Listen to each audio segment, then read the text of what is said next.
The 2012 U.S. presidential election was between Republican challenger Mitt Romney and incumbent Democrat President Barack Obama. Although Romney would end up winning the first presidential debate, the next two were ties. Obama would handedly defeat Romney with 51% of the popular vote and a total of 332 electoral votes to Romney's 206. Frankly, Mitt Romney was a very weak candidate and had little chance of defeating Obama, who was a broadly popular president in 2012 and easily portrayed Romney as out of touch with the American people. Also, most electable Republicans chose not to run in 2012. However, in that year, there was one Republican candidate who was defeated in the 2012 primaries and actually had a chance of defeating Obama in this election. And that was Ron Paul. As this is a somewhat modern alternate history video relating to US politics, I'd just like to remind everybody that I have no political stance on this and I'm just doing a video for fun. Alright? Great. Now you might be asking, who is Ron Paul? Well, he was a very libertarian-minded Republican congressman, Republican from 1976 to 1977, 1979 to 1985, and from 1997 to 2013. Paul was also an officer in the Texas Air National Guard as a flight surgeon from 1963 to 68. He also ran for president for the Libertarian Party in 1988 and in the 2008 Republican primaries, both of which he lost. But in 2012, things were different for Ron Paul, as despite having ideas outside of the Republican norm, he initially led many polls against other Republican challengers like Romney against Obama. One major aspect to the primaries was the Tea Party movement, which mostly occurred from 2009 to 2010, but had strong memberships in the 2012 election. The movement expanded in response to the policies of President Obama and was a major factor in the 2010 wave election, in which Republicans would gain 63 House seats and took control of the House of Representatives. The Tea Party was basically a mix of libertarian, populist, and conservative activist groups wanting to lower taxes and lessen government spending. There were two main trends of this movement for foreign policy, and the first one was personified by Ron Paul, and they were called Paulites, and had a Jeffersonian approach that sought, if possible, to avoid foreign military involvement. Meanwhile, the Palinites, who were of the like mind of former Governor Sarah Palin, sought to avoid being drawn into unnecessary conflicts, but favored a more aggressive response to maintaining America's hegemony in international relations, although both groups would share a distaste for liberal internationalism. However, Paul's campaign would not end up winning the nomination, which went to liberal Republican Mitt Romney. Paul campaigned vigorously on the economy, which made him pretty popular. However, although isolationist and non-interventionism views were starting to gain growth around the Republican Party in 2012, those positions just really weren't popular in the party's mainstream, and wouldn't be popular until 2016 with the nomination of Donald Trump. Also, Paul said that the U.S. should leave NATO and the UN, which in 2012 was pretty outside anyone's mainstream views. Anyway, changes to Paul's campaign to make him win the primary would first be if he softened up some of his isolationist stances, at least regarding NATO and in the war in Afghanistan.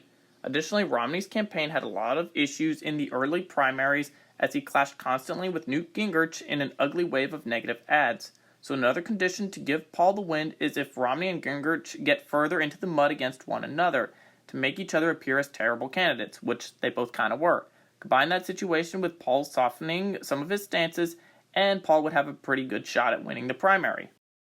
Regarding Paul's vice presidential selection, he indicated in a June 2011 interview that if nominated, he would consider former New Jersey Superior Court Judge Andrew Napolitano as his running mate. However, this would not be a great choice for party unity, as he was about as libertarian-minded as Paul was. So therefore, in my view, Ron Paul has three major options for VP to keep the Republican Party united, because although Paul's libertarianism wasn't necessarily outside of the mainstream, it definitely wasn't the most popular viewpoint. Therefore, I believe he has three main choices for VP. The first of which is Newt Gingrich, who had previously been Speaker of the House in the 90s and was also a fellow 2012 candidate who lost the nomination. Although Gingrich would double down on conservative factions of the Republican Party to keep the party unified, Gingrich was responsible for hastening mass polarization within the United States during his time as Speaker of the House. Also, he was deeply unpopular as a person, so I don't think Paul would choose him, but if he wanted just someone to slap a ticket on party unity, Gingrich would be his guy. Sarah Palin is another potential choice for Paul, as she had been previously on John McCain's presidential 2008 ticket. But despite losing, Palin was kind of viewed as a folk hero by various elements of the Republican Party. She was also a key figure in the Tea Party movement, which had its pros and cons. So despite Ron Paul's non-interventionist stances, Palin would probably be able to mediate this position with the still more mainstream neoconservative foreign policy stances. However, just like in 2008, Palin still had many issues with interviews and debates, as well as with her sometimes bizarre statements, because she was frankly an idiot. Marco Rubio is the third potential running mate and, in my opinion, would have been Paul's best option of the three. In 2012, Rubio had been elected in the 2010 Florida Senate election as a Tea Party Republican on domestic issues and was pretty conservative socially as well. However, Rubio and Paul significantly differed on foreign policy, with Rubio supporting an American intervention in Libya and in Syria. Rubio's positions here were in the mainstream for the Republican Party in 2012, and although Paul hates it, he still needs to be on good terms with the rest of the mainstream party. So now comes the election with incumbent President Barack Obama versus Ron Paul as the challenger. Before the debate, something to note is that throughout 2011 and during the 2012 primaries, hypothetical polls between Obama and Paul for people all over the political spectrum saw the pair as neck and neck, with some polls even indicating that Paul would win. Anyway, Ron Paul's VP Marco Rubio could easily defeat Joe Biden in a debate, and Paul would instantly deflate the liberal support for Obama's foreign policy. Now that Paul has won the election, his domestic policy will see him wanting an immediate lowering of taxes as well as a sharp reduction in government spending, but he will need support from Congress and the Senate to get his policies passed, which will not be easy. This is because most elements of the government oppose Paul's policies on government spending, partially because it would affect their own pay, but also simply because Paul was more of a libertarian while others were, well, really not. So it's difficult to say how much of his desired agenda would actually get done. However, President Paul would definitely increase border security and cut down on immigration. Just think of it as kind of like President Trump's first term on the US-Mexico border, but happening in 2012. This would undercut a lot of cartel activity in the early to mid-2010s, which will hurt them in the long term. Also, I'd like to point out that many of these drug cartels deal mostly in human trafficking across the border while also dealing drugs, but their main activity is human smuggling and slavery. So President Paul's term in office would seriously hinder their activities in the U.S. during these early years of heightened cartel violence with groups like Los Zetas and CJNG. When it comes to foreign aid, President Paul would call for an end to all foreign aid. This is something that he would probably be able to get done in some countries. However, in others such as Israel and to the Afghan government, they would still see U.S. foreign aid in spite of Paul's requests to end support for them.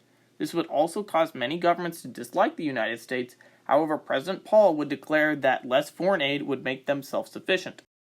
When it comes to foreign policy, Ron Paul had strong non-interventionist stances, which in this alternate timeline would see a complete troop withdrawal from Iraq and some more from Afghanistan in the early months of his presidency.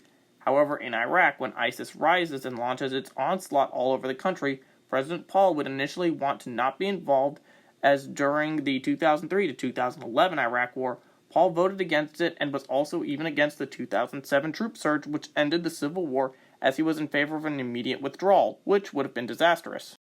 In this alternate timeline, Paul wants to keep the U.S. out of the war for a longer period of time, which causes an even larger ISIS gains in Iraq as well as in Syria. So as a result of his isolationism and desire to withdraw from the Middle East, Paul withdraws too early and the region collapses into a larger ISIS campaign, which spells greater opportunity to come into Iran, just like in our timeline. But without the U.S. intervention in the 2013 to 2017 renewed war in Iraq, things are going to be a lot worse for the country, with ISIS and Iran essentially battling over the country until a later American intervention, either by a begrudging Paul or another president, occurs later on. Consequences in Afghanistan would see President Paul reduce the number of American troops in the country throughout his presidency, at the same time as ISIS is winning in Iraq. So the Taliban will be even more empowered to kill coalition troops. There could be an earlier fall of Kabul during his term, but I personally think that Paul would remain engaged in Afghanistan, much to his disappointment because a full withdrawal is very difficult to do. Also combined with his disastrous Iraq policy, President Paul can't have another failure in the Middle East. When it comes to Russia, Ron Paul had a significantly softer stance than pretty much anyone else running for the presidency. In our timeline, following the Orange Revolution protests in 2004, which led to Russian puppet President Viktor Yanukovych's ousting from government, Paul accused the National Endowment for Democracy of having staged a coup in Ukraine. Paul supported the 2014 Crimean Status referendum, for which he was called a friend of Vladimir Putin in 2014, and has objected to the 2022 sanctions to the Russo-Ukraine war and foreign aid to Ukraine. So in this alternate timeline, President Paul would definitely support Russia's annexation of Crimea in 2014, and without U.S. intervention in the Syrian civil war, he kind of supports Russia's intervention in support of the Assad regime.